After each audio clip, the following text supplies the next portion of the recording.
The Philippine military has bombarded parts of the city of Marawi and deployed scores of soldiers as it seeks to push back against militants from groups linked to Islamic State. The crisis in the southern Philippines has already left more than 100 people dead, including many civilians, stoking fears of an expansion of Islamic State in Southeast Asia. Government must put an end to this. Philippine President Rodrigo Duterte has declared 60 days of martial law on the predominantly Muslim island of Mindanao, which is home to 22 million people.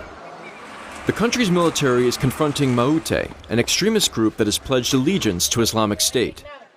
Maute fighters first occupied Marawi last week after soldiers tried to arrest Isnilon Hapilon. Hapilon is a jihadist who leads an affiliated extremist group, Abu Sayyaf. Maute and Abu Sayyaf both want to establish a caliphate in the southern Philippines.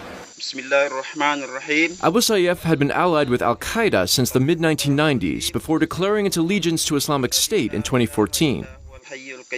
Authorities believe that Hapilon is Islamic State's point man in the Philippines. So you can say that the ISIS is here already. Maute has been accused of being involved in the bombing of President Duterte's hometown, Davao, last year. And about half of that number are foreign terrorists.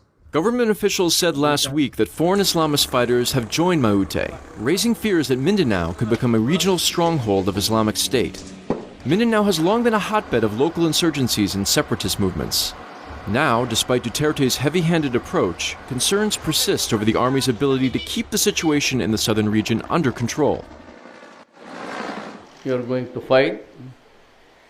I have to fight every day until this conflict is resolved. Duterte's spokesman said the president is committed to restoring peace and order in Mindanao and is focused on the terrorist threat. Thousands of civilians fled their homes in Marawi to seek shelter and aid nearby. Some people hoisted white flags to avoid being targeted by soldiers. Natamaan yung dinaanan ko ng helicopter. Muntik ako, nahulog ako doon. Pagkatapos yung bahay namin. Officials say many of the civilians reported dead appear to have been executed by the militants.